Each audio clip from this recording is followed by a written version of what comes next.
morning, all. It is 10:30 a.m. Thursday, March the 10th. We are officially in double digits, month 3, guys, 2022. Oh,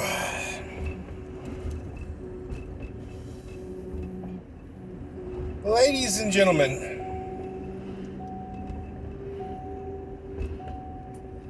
let me take you back in time to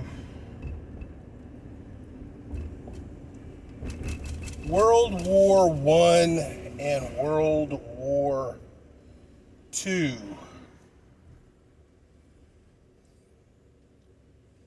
And let's powwow a little bit about this. World War I, World War II, America was a producing nation. We had factories all over the country. We had talented fabricators. We had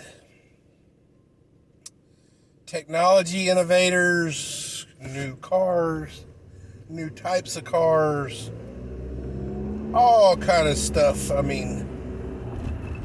came into play during World War I, World War II. What is the fastest, easiest, and most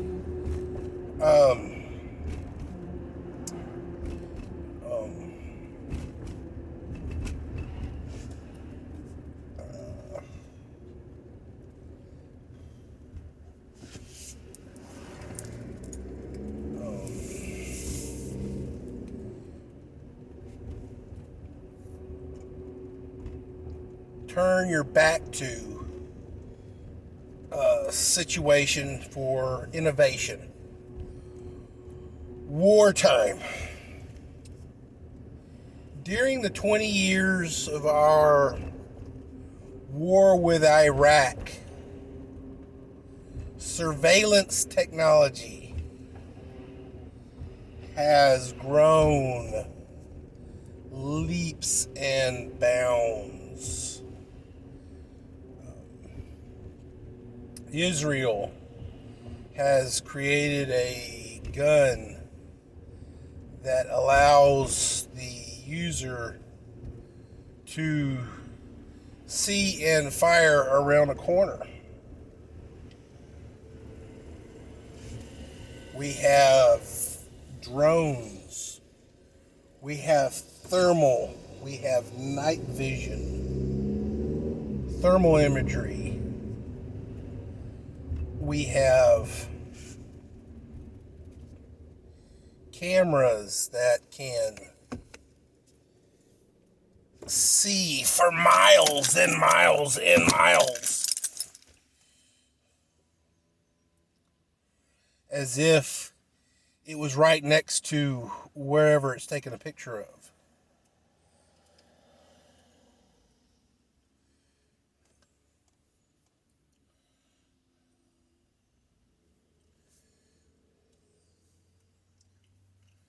Having Silicon Valley in America allowed for that technology. But here in later days, in the last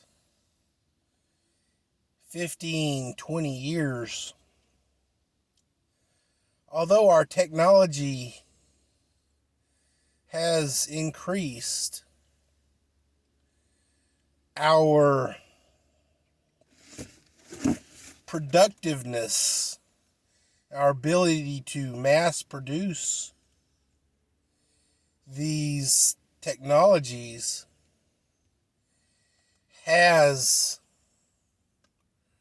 unfortunately been imported to other countries. And as such, You know, Mexico is part of the NAFTA alliance. Canada is part of the NAFTA alliance, North American Free Trade Agreement. But in all honesty,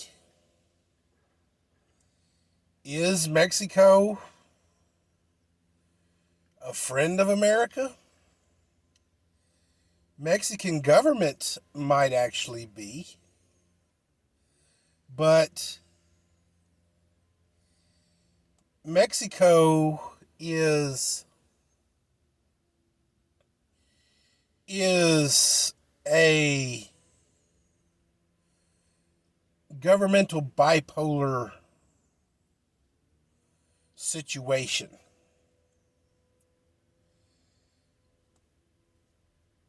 The government of Mexico really and truly moves at the behest of the cartels.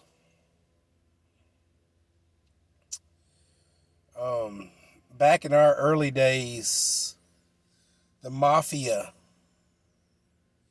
had tendrils throughout America, and unfortunately its government.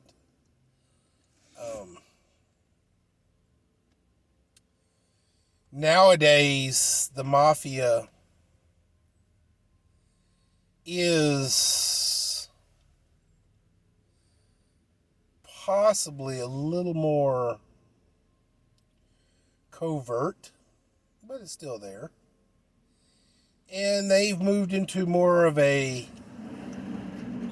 lobbying kind of situation. Give them a little more of a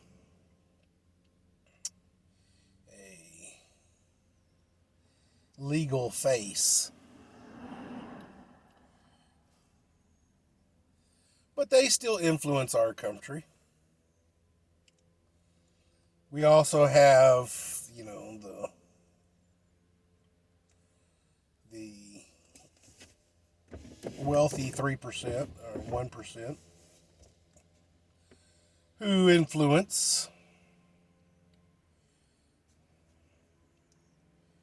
But what I really wanted to talk to you guys about in this situation is production. During World War I and World War II, America had factories almost in every corner of the country.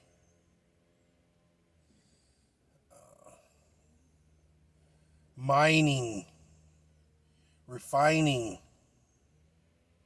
drilling, and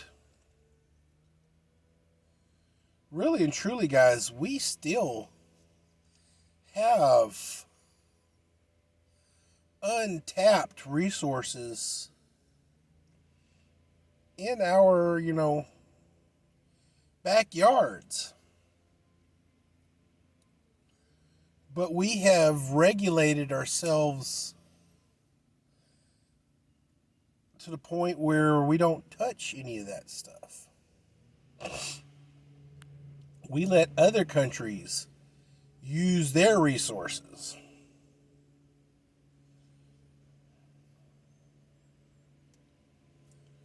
But we don't build anything anymore, guys. We have a few factories, Boeing and stuff like that. They have a couple of factories here. We have a couple of automotive factories and stuff like that. But let me ask you a question, guys. Have any of y'all watched any of the old programs and seen how life was lived back then?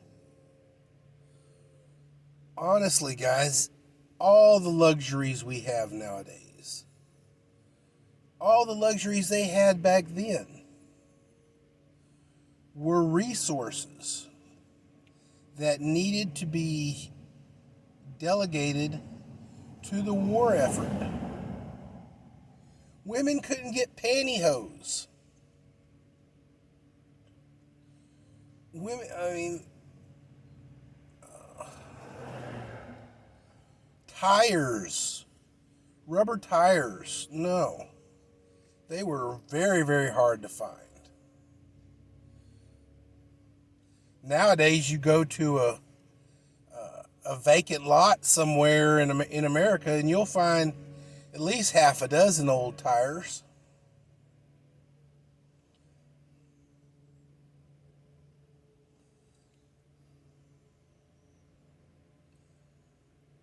If America goes to war,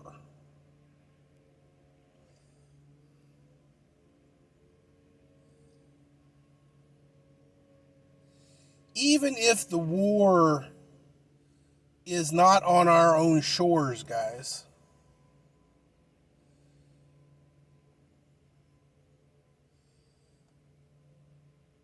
we are the countries that we do our primary business with are unfortunately going to be our enemies, guys, during this war. China, Russia. And as it stands, the Afghani people are going to stand with Russia and or China. OPEC nations, if they decide to take a side,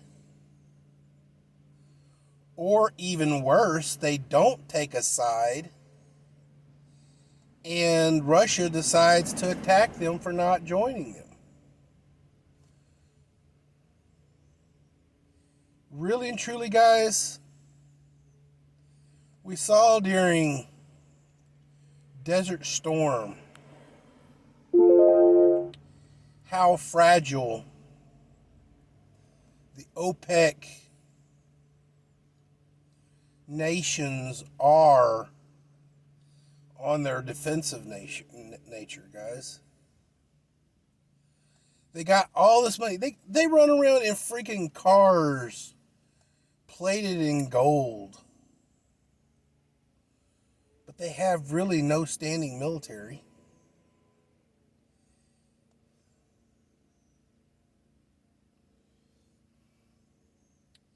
They depend on the countries that they provide oil for to defend them.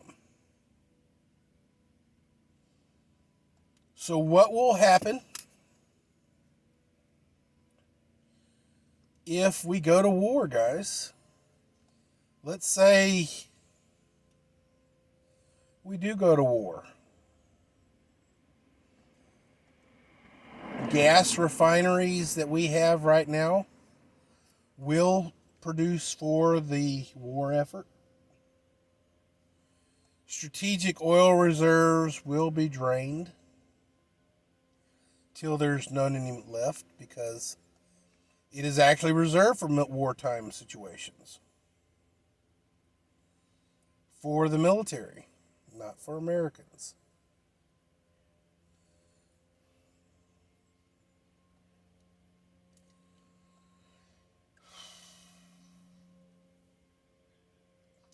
Technology.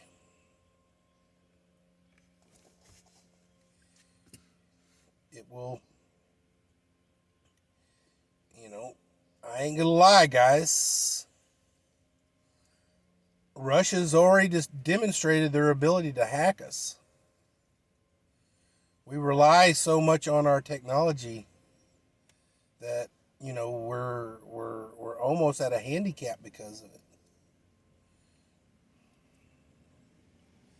They can hack it and reprogram it, put a evolving algorithm in there that all of a sudden, they give it back to us, but it don't work right no more. Hack our oil pipelines put a virus in it, give it back to us after we pay some outlandish amount of money. And, our technology is now flawed and got a virus in it. And, we still can't get our shit working right.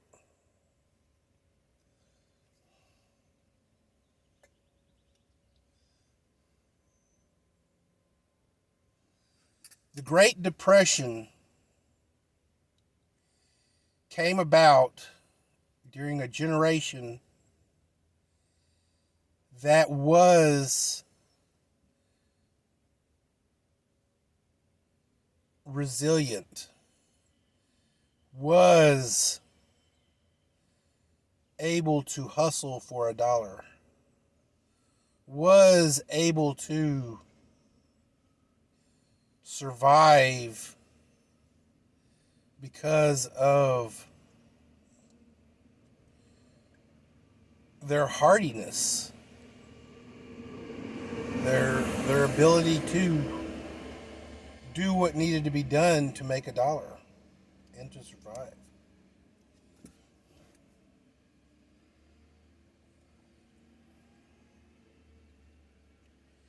Coffee will become hard to find. Food will be rationed to Americas in favor of our militaries. Got to keep our soldiers fed.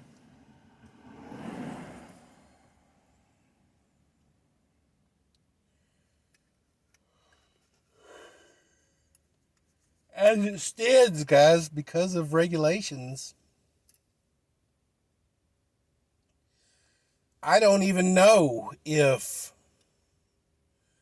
the Biden administration would implement something like Operation Warp Speed under the Trump administration, that under the emergency powers made manufacturers stop making, whatever product they were making to make masks and make, ventilators and stuff like that. Well, will the administration stop car production in favor of making tanks, in favor of making, MRAPs and Humvees and stuff like that? Sidewinder missiles. Here's the other question. Because our factories are automated,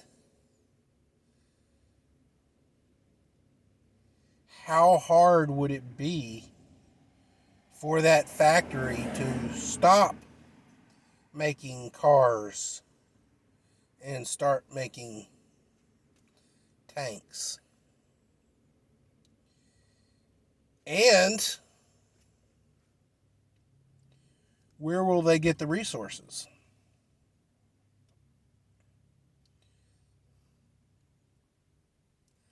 A lot of our technology nowadays requires lithium for batteries, requires silver for solar panels, requires palladium for solar panels, which is a derivative of zinc and aluminum.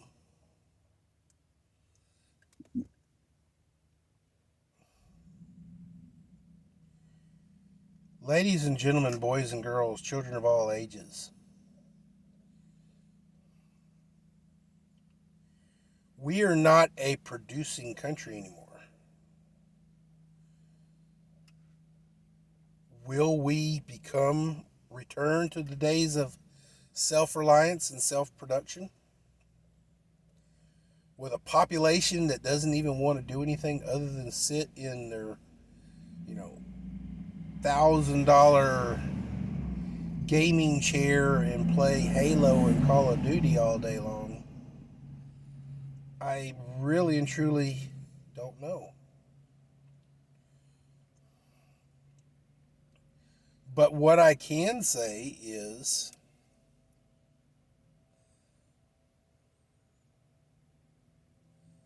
Not all of our population are lazy SOBs. Some of our population are pull ourselves up by our bootstraps. I guess we will see, guys. I guess we will see. Let's go, Brandon.